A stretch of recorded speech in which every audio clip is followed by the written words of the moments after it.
none hari abantu benshi bajya bakunda kuvuga, bakunda kugira terime ngo abakire ngo ntabwo bajya bakunda gusenga, ariko niba hari abantu bazi gusenga cyane ahubwo ni abakire, kuko abakire bajya babasha gusenga Imana, kuko umukire wasenze Imana asenga Imana nta buryarya, ariko ntuzabone umukene wasenze kubera inzara, biba bibabaje, asenga amasengesho y'agahato, nabyita y'agahato. Kuko nitwa David Ishimwe, tubaye ikaze ku Iwacu Gospel TV.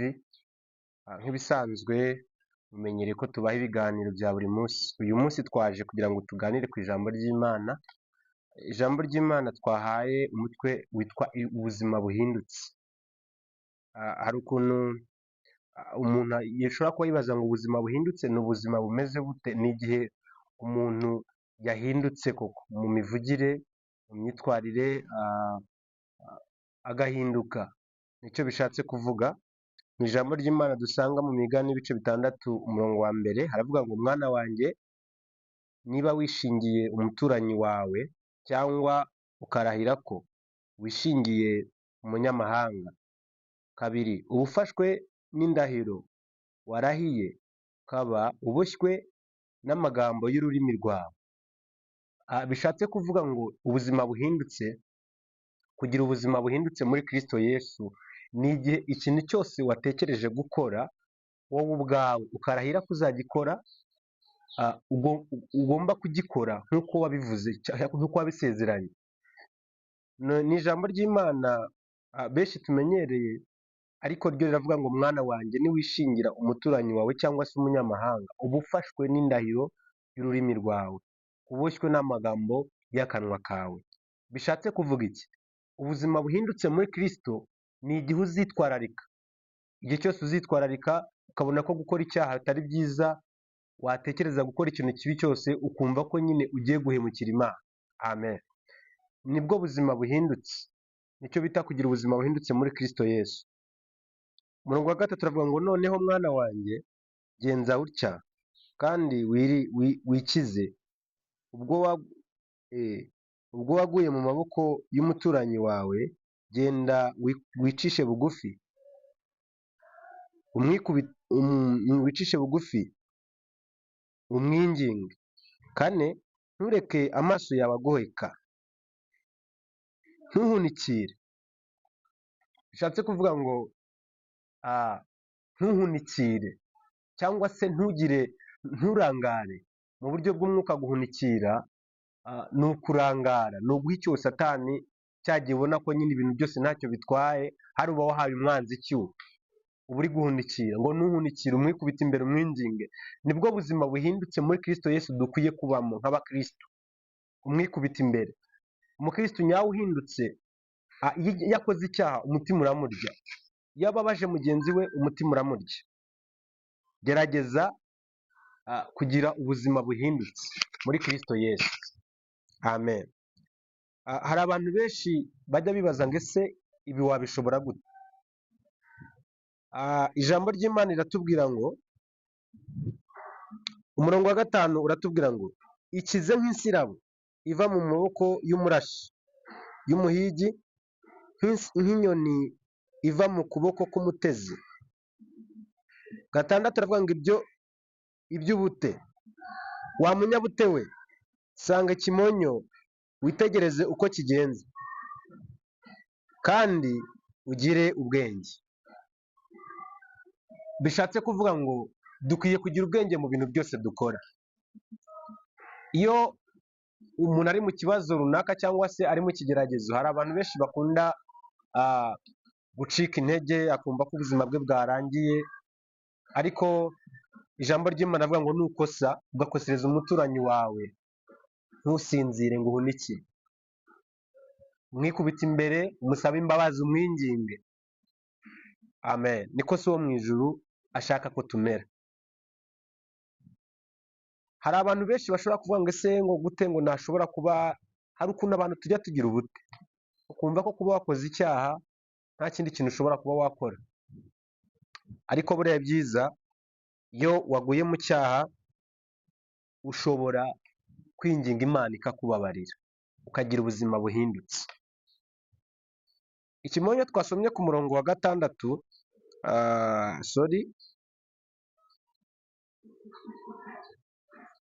ikimonyo twasomye ku murongo wa gatandatu kiduha ishusho nziza itwereka uburyo umuntu agomba kuba.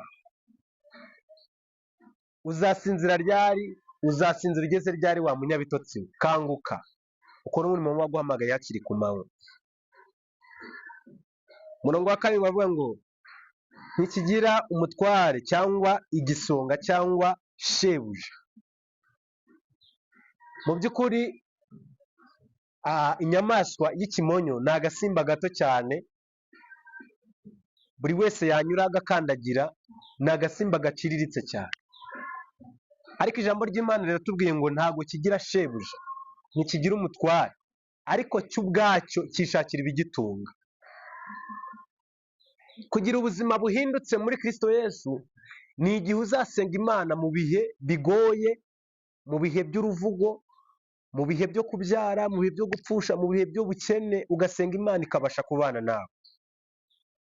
Ubuzima buhindutse, ntacyo ureba utareba ku ruhande ngo nyine ngo Mana ngo urareba ngo ko ndi ubu buzima ngo reka nkore kino na kiriya. Oya, ijambo ry'Imana ntabwo ritwemerera ibintu nk'ibyo. Tugire ubuzima buhindutse muri Kristo Yesu. Umurongo wa kabiri bavuga ngo ntikigira umutware cyangwa igisonga cyangwa shebuja, ariko gihunika ibyo kurya byacyo mu cyi, kandi mu isarura cyishakira ibigitunga. Ese ubuhuniko bwawe mu buryo bw'umwuka burimo iki? Ni igiki wabashije guhunika mu buhuniko bwawe mu buryo bw'umwuka? Nituvuga mu buryo bwa mwuka, ni igihe uzakorera Imana nta na kimwe witayeho, uzakorera Imana abantu baguseka, uzakorera Imana mu gihe cy'inzara, uzakorera Imana mu gihe cyo guseka. Ayo masengesho ni cya gihe uzagira mu kaga akaba ari agutunga. Amen. Igihe cya muki ni cya gihe cy'umwuma, ni cya gihe cy'inzara, ni igihe imvura iba itagwa, ariko ikimonyo kibasha kumenya guhinduranya ibihe, kikabasha kumenya ngo igihe n'iki hazatera inzara, reka mbashe kwishakira ibizantunga. Tekereza ikimonyo, mwana w'umuntu, ibaze nanjye nibaze, niba ikimonyo kibasha kwishakira ibizagitunga mu gihe gikwiriye, mu gihe runaka cy'akaga, uyu munsi wa none wowe muki yawe irimo iki? Uhunitsemo iki? Ubuzima buhindutse ni ubuzima bufite intego. Reka turebe undi mugabo umwe wagize ubuzima buhindutse. Ubuzima buhindutse ni umugabo witwa Yobu.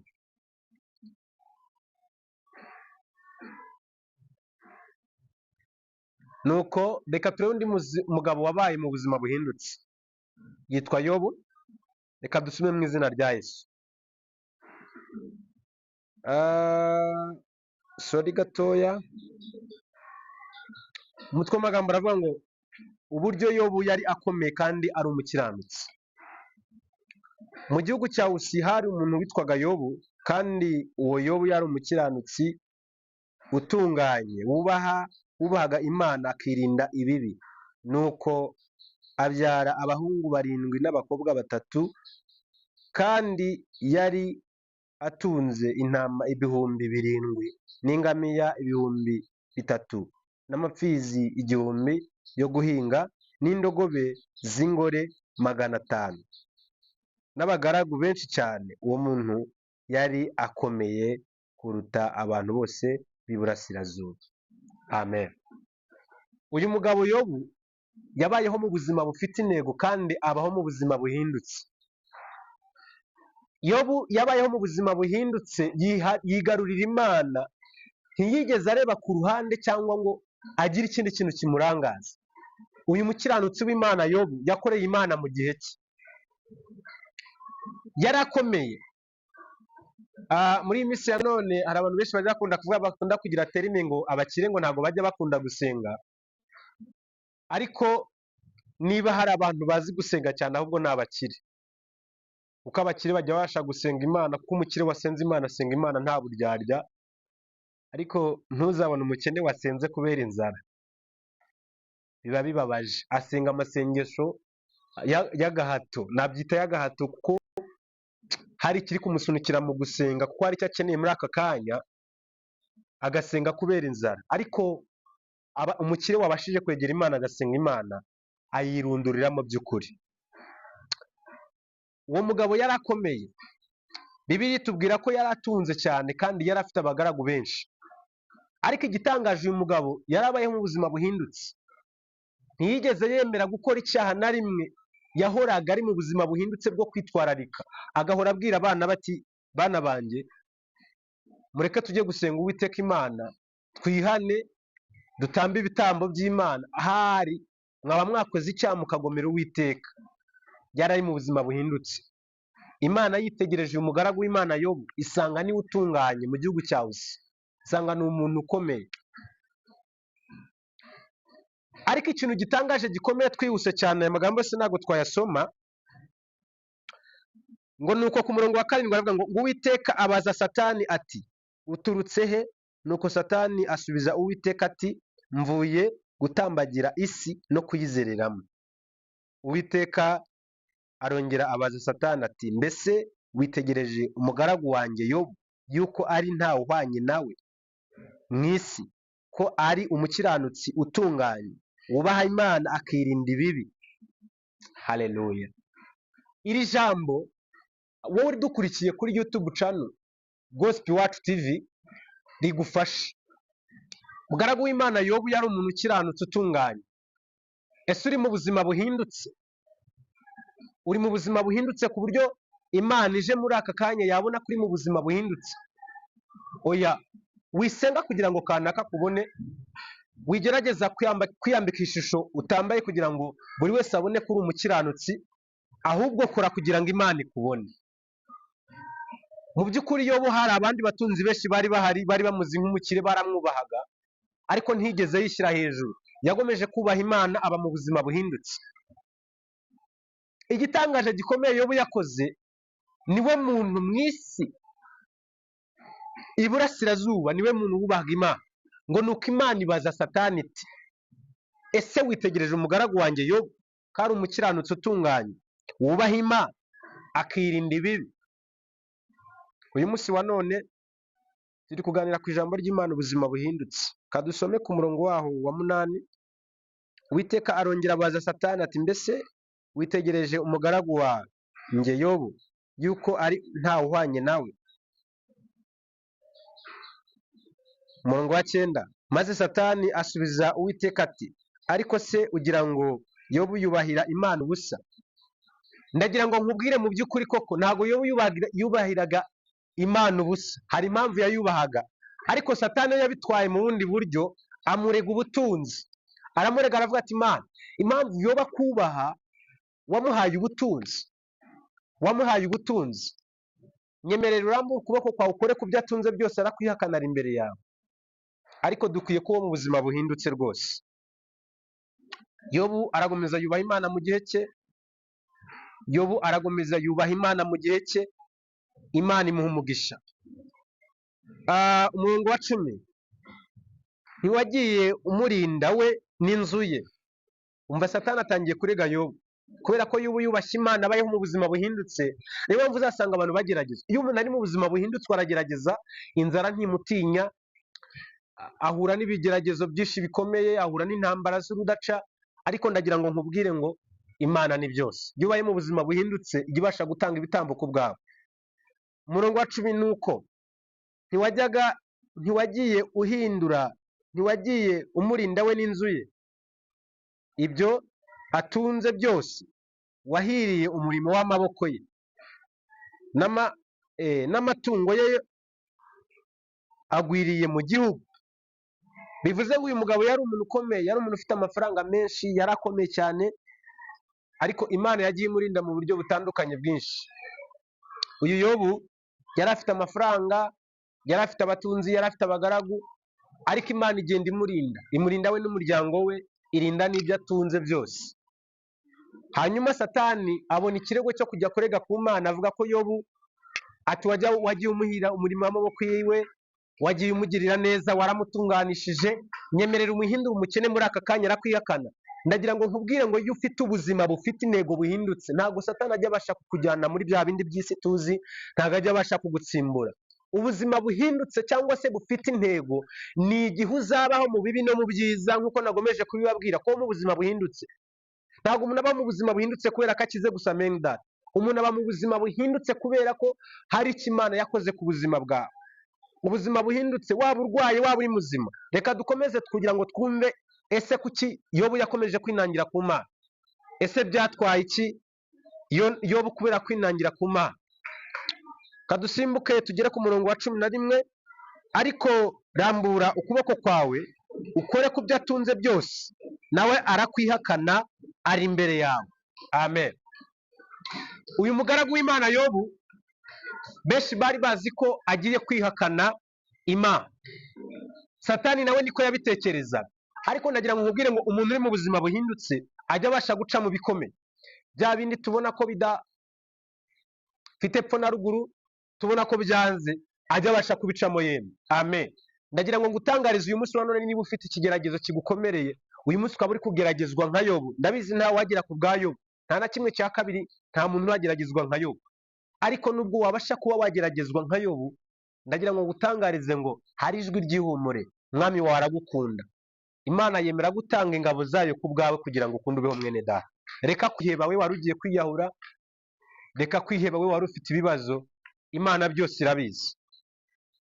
12. Uwiteka asubiza Satani ati, dore ibyo atunze byose biri mu maboko yawe, keretse we ubwe we kumukoraho ukuboko kwawe. Nuko Satani aherako ava imbere y'Uwiteka. Ndagira ngo nkubwire ngo iyo wubashye Imana, uri mu ruhande rwayo, uri gukora ibyo Imana ishaka, abantu benshi bazakwanga, uzavuga benshi bavuga ati kanaka ariyemera, uzaririmba bavuga ati kanaka rwose ntabwo binavukora, ntabwo tubyumva neza. Ariko mu gihe wubashye Imana, ihanganira uruvugo, wihangana intambara uri kurwana nazo, Imana byose irabizi. Amen. Uyu mugabo w'Imana Yobu yarageragejwe, agera mu kaga gakomeye cyane, ariko ntigeze yirengagiza ko Imana ishobora byose. Kugeza aho byageze, umugore waramubwira ngo ihakana Imana, ihakana iyo Mana. Ese iyo Mana kuki ugomeje kuyinambaho? Yobu arangije aramubwira ngo uvuze uri umwe mu bagore b'abapapa. Ni gute twabona ibyiza by'Imana biza mu biganza byacu, ariko twagira mu kaga, twagira mu bibazo twihakana Imana?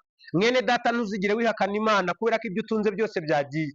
Iyo abiguhaye yakongera ikaguha ibindi. Hari igihe ibikwatse kugira ngo irebe kwizera kwawe. Ese uyu munsi ntiwaba uri gusenga kubera Imana yaguhaye akazi? Mwene data, ntabwo waba uri gusenga kubera ko Imana yaguhaye urubyaro. Uyu munsi nturi gusenga kubera ko urubyaro rwabuze. Ese waba uri gusenga kubera inzara? Senga Imana, nta kintu na kimwe witayeho, Uwiteka azakugirira neza. Ijambo ry'Imana ritubwira neza uburyo ki Yobu yagomeje kunamba ku Mana ye, kugeza aho ibyo atunze byose byashize. Reka twihute.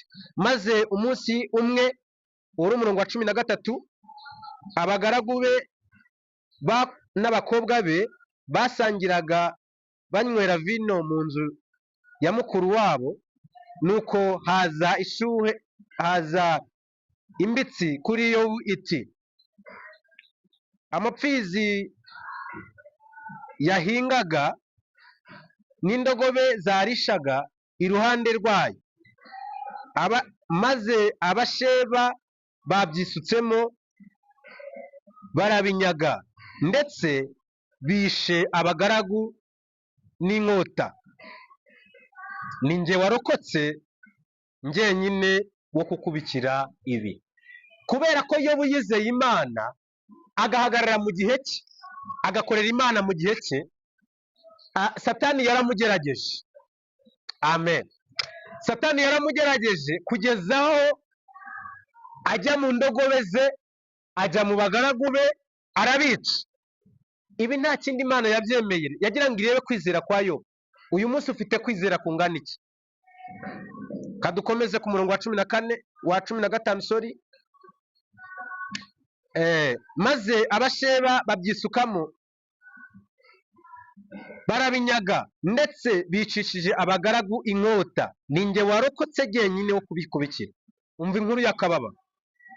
Mwene da, uyu munsi wa none uragira igihanda cyo kubura ibihumbi 5 ukarara udasinziriye, ukarara ijoro ngo ariko Mana ngo kubera iki ngo ubuzima rwose ndaburambiwe. Banza wumve uyu mukiranutsi w'Imana Yobu uburyo yageragejwe, hatarashira n'iminota 2 Yobu ataratekereza n'ibimubayeho. Ku murongo wa 16 aravuga ngo akimara kubika ibyo haza undi ati umuriro w'Imana wavuye mu ijuru utwika intama n'abagaragu birakongoka, ninjye warokotse njyenyine wo kubikubikira. Tekereza nawe aba bose nabazaga babikira Yobu bamubwira ibyabaye.